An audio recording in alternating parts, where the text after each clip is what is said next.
ఈ రాష్ట్రంలో ఈరోజు ప్రజాస్వామ్యం కానీ, చట్టం కానీ, రాజ్యాంగ మునగడ కానీ ఇవన్నీ కూడా ప్రశ్నార్థకంగా మారిన పరిస్థితులు ఈరోజు రాష్ట్రంలో కనిపిస్తూ ఉన్నాయి. రాష్ట్రంలో ఈరోజు ఉన్నది ఒకే ఒక ప్రతిపక్ష పార్టీ. మిగిలినటువన్నీ కూడా చంద్రబాబు నాయుడు గారితో పాటు అధికారం పంచుకొని ఉన్న పార్టీలే. టీడీపీ అయినా, బీజేపీ అయినా, జనసేన అయినా అన్నీ కూడా అధికారంలో భాగస్థులై అధికారంలో ఉన్న పార్టీలు. రాష్ట్రంలో మిగిలి ఉన్నది ఒకే ఒక్క ప్రతిపక్ష పార్టీ వైఎస్ఆర్ కాంగ్రెస్ పార్టీ. ఈరోజు ప్రజలకు ఏ కష్టం వచ్చినా కూడా పలుకుతా ఉన్న పార్టీ కూడా ఒక వైఎస్ఆర్ కాంగ్రెస్ పార్టీ. ఎవరికి ఏ కష్టం వచ్చినా, రైతుకు ఏ కష్టం వచ్చినా, అక్క చెల్లెమ్మలకు ఏ కష్టం వచ్చినా, నిరుద్యోగులకు ఏ కష్టం వచ్చినా, విద్యార్థులకు ఏ కష్టం వచ్చినా, చివరికి ఉద్యోగులకు ఏ కష్టం వచ్చినా కూడా, ఇదే కాక అధికారం కోసం చంద్రబాబు నాయుడు చేసిన మోసాలు, ఆయన సూపర్ 6, ఆయన సూపర్ 7 సహా 143 హామీలు తానిచ్చి అడ్డగోలుగా ప్రజలను మోసం చేసి అడ్డగోలుగా తాను పరిపాలన చేస్తూ ఉన్న ఈ సంవత్సర కాలంలో తన మోసాలను ఎండకడుతూ తనను ప్రశ్నిస్తూ ఉన్న పార్టీ కూడా ఒకే ఒక్క వైఎస్ఆర్ కాంగ్రెస్ పార్టీ మాత్రమే. ప్రతిపక్షంగా ఒక పార్టీ ఉన్నప్పుడు ఆ పార్టీ ప్రజల అభిప్రాయాలను సమీకరించడం, ప్రజలకు సంఘీభావంగా వారితో పాటు గొంతు కలపడం, ప్రజలకు తోడుగా నిలబడడం చేయాల్సిన ధర్మం కూడా ప్రతిపక్ష పార్టీదే. వైఎస్ఆర్ కాంగ్రెస్ పార్టీ ఒక్కటే ఇవన్నీ విషయాలలో కూడా ప్రజలకు ఈ సంవత్సర కాలంలో అన్ని రకాలుగా తోడుగా నిలబడింది.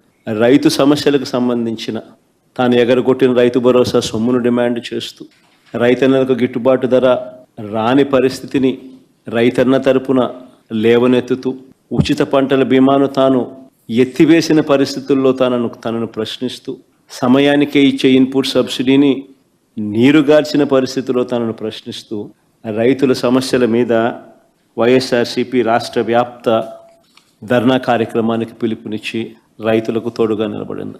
ఏకంగా 15,000 కోట్ల రూపాయలు కరెంటు ఛార్జీల బాధుడు ఆయన బాదుతూ పోతే, ఆ కరెంటు ఛార్జీల మీద నిరసన తెలుపుతూ డిసెంబర్ 24వ తారీఖున పోరుబాట నిర్వహించింది కూడా వైఎస్ఆర్ కాంగ్రెస్ పార్టీ.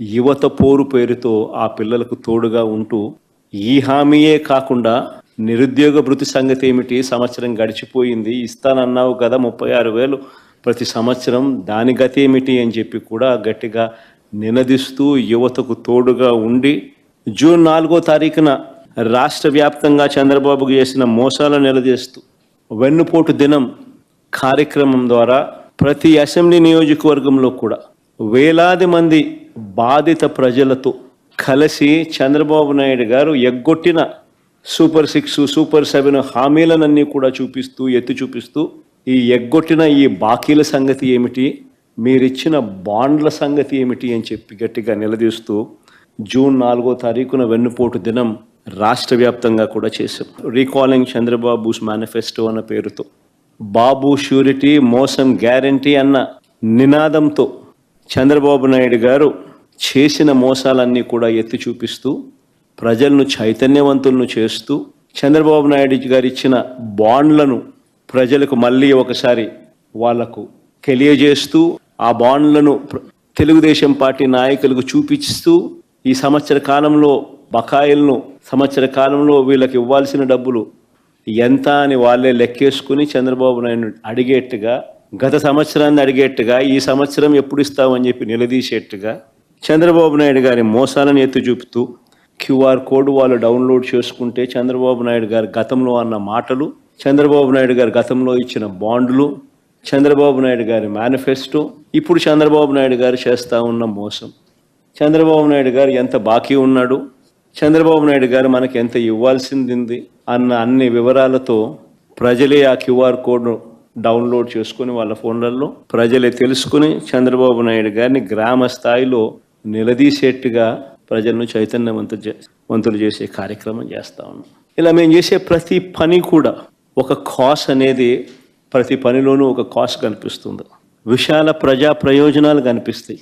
ప్రజలకు సంబంధించిన ప్రతి అవసరము, ప్రజల తరపున వారికి సంబంధించిన ప్రతి అంశము లేవనెత్తే ఒక విశాల దృక్పథం, విశాల ప్రజా ప్రయోజనం కనిపిస్తుంది.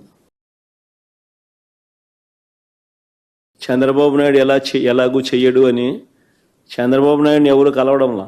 ఆయన ఎలాగో కలిసినా వేస్టే, ఆయన ఎలాగో చేయడని ప్రజలకు కూడా బాగా అర్థమైపోయింది. చంద్రబాబు నాయుడు ప్రభుత్వం ఇక పోతా ఉంది, గట్టిగా కళ్ళు మూసుకుంటే మరో 3 సంవత్సరాలలో చంద్రబాబు నాయుడు ఎగిరిపోతాడు, మళ్ళా వచ్చేది వైఎస్ఆర్ కాంగ్రెస్ పార్టీ అని చెప్పి వైఎస్ఆర్ కాంగ్రెస్ పార్టీ తలుపు తడతా ఉన్నారు. వాళ్ళకి జరిగిన సమస్యల గురించి చెప్తా ఉన్నారు.